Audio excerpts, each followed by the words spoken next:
Hi guys, this is the Innovative Minds tutor. In this video, we are going to talk about probability. We are going to work with probability, and specifically, we are going to look at tree diagram. When there are two or more events taking place consecutively, it is advisable to use a tree diagram. Another thing, guys, you need to understand something that is very important. I hope you will note this in your notebook. Events that take place with replacement, they are said to be independent events, and those without replacement are said to be dependent events. Those with replacement are said to be independent, and those without replacement are said to be dependent events. So hope you are noting that, right? Let's get to today's video. If you're new to this channel, what are you waiting for? Kindly subscribe. You only subscribe once, and remember to share with others, because sharing is caring, right? Let's get to today's video. If 3 blue balls and 7 red balls are placed in a bag, and 2 balls are randomly chosen without, so you underline this word, without replacement. Remember what I said before we start our video? I said that events that take place without replacement, they are said to be dependent events. They are said to be dependent events. So those are the events that take place with replacement. Without replacement, we said that they are dependent events. So then they said determine the probability of choosing a blue ball and then a red ball, then a red ball and then a blue ball, then a red ball in any order, and 2 blue balls. Well, it will be tedious if you can work out this without a tree diagram. So let's first place this in a tree diagram. Okay, so how many balls? We have a bag. Okay, here's a bag. They said it has 3 blue balls.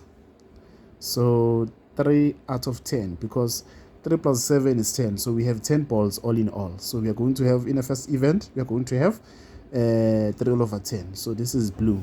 Let's go to the second event, which is red. How many red balls? They said 7 red balls are placed in a pack. So we are going to have 7 all over 10. So now we are going to have a second event. So you're going to draw another tree diagram then. So it's going to be, remember that our first event started with blue and red. As well as here we're going to have what? We're going to have blue as well as red. So after that, when you are after writing this, remember it's a first event and a second event.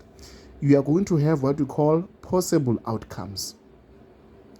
We are going to have what we call possible outcomes. Remember, today we are working with the tree diagram. So it's going to be blue, blue. We're going to have blue, blue, blue, blue, and as well as blue, red. That's what we are going to have. Blue, red. Here we are going to have red, blue, and a red, red. So let's put them in a fraction. So in most cases, guys, remember they said 2 balls are chosen without replacement. So let's consider this the first event. Let's say we take 1 ball from blue. What are we going to be left with? If we take 1 ball, we are going to be left with 2 all over 9. There will be no longer 3 all over 10. So remember, they said 2 balls are chosen randomly. So in this case, the first event, we are going to take out 1 ball for the blue. So we are going to have 2 all over 9. So what about for the red? In the first event, because we chose blue, red won't be affected. It will still be 7, but it will be 7 out of 9, not 7 out of 10. I hope you are getting this part, because this is a tricky part where most students are making mistakes. So here we have chosen blue, so it will be 2 over 9. And remember that the red balls still remain the same at the first event, so there will be 7 all over 9, not 7 all over 10, right? So we are going to the second ball, which is red. Here we are going to choose red. So if we choose red, it's gonna be, we are going to take 1 ball, so it's gonna be 6 all over 9. But the blue in the second event won't be affected. It will still remain, but it will be 3 out of 9, 3 all over 9. So from here, what are we having for the fraction for blue? For blue, it will be 3 out of 10 times 2 out of 9. So for blue red, it will be 3 out of 10 multiplied by 7 out of 10. Right, out of 10 divided by 10. So let's go to this side. So red blue, we are going to have 7 out of 10 multiplied by 3 all over 9. So as well as we're going to have 7 out of 10 multiplied by 6 all over 9. Right, so this is how you can work it out. So now let's answer the questions. Determine the probability of choosing a blue ball and then a red. A blue ball, remember a blue ball. Where is the blue ball? It's this. It's 3 all over 10. And then a red. And then a red, which is going to be 7 all over 9. Right. Are you getting it? Blue and red, because they said a blue ball. So what is your blue ball in this case? It's 3 all over 10. And what is your red ball? It's 7 all over 9. We did here 3 all over 10 multiplied by 7 all over I said it should be 7 all over 9. Where did I put 7 all over 9? Sorry for that. So let's punch our calculator. So when we say 3 all over 10 divided by 7 all over 9, what are we having? We're having 7 all over 30. So the solution here for it will be 7 all over 30. So in decimals, what are we going to have? We're going to have 0.23. So when you multiply by 100, we're going to have 23%. So that's the solution here. That's the solution here.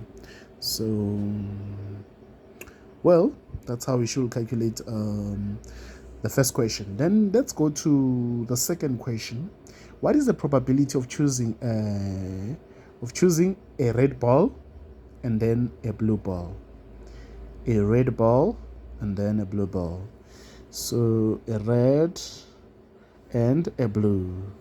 So we are going to have 7 divided by 10 multiplied by 3 all over 9. So what is that? Let's see.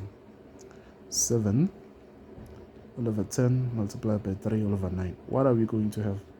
Still, guys, we're still gonna get the same answer.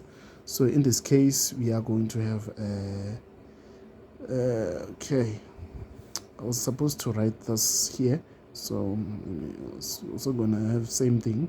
Say 7 all over 30, which will be 0.23.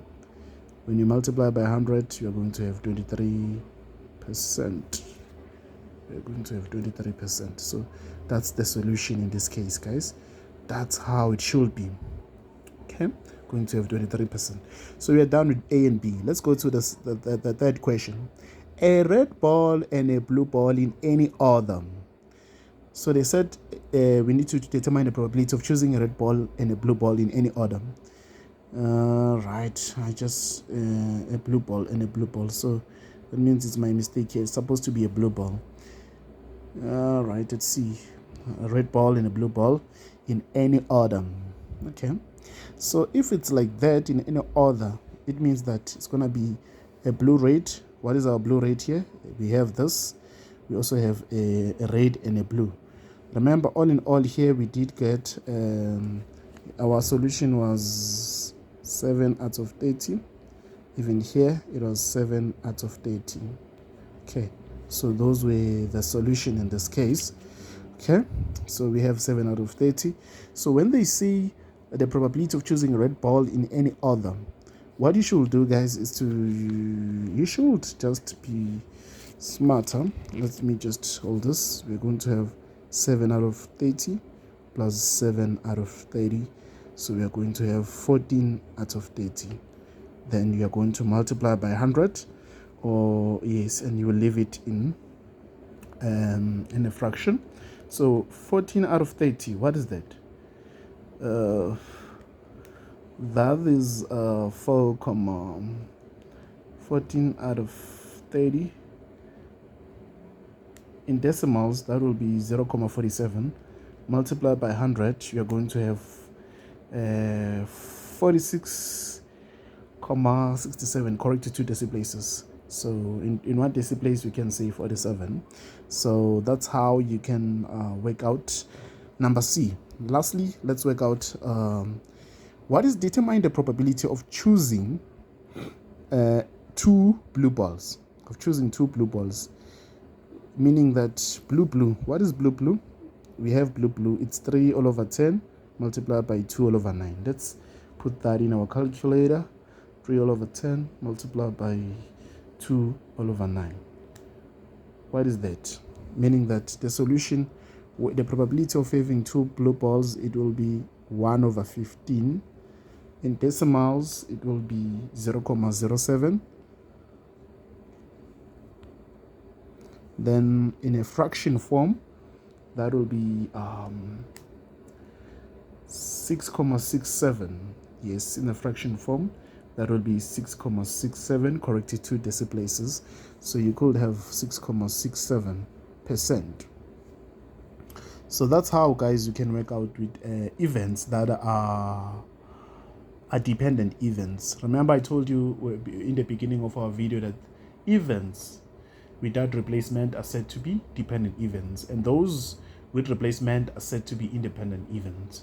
Hope you find this video useful, and don't forget to subscribe and like as we are progressing in probability, right? We are soon to be done with probability. So after these lessons, we'll focus on questions, and then we'll go to statistics in the upcoming month, which is August. Remember, we love you.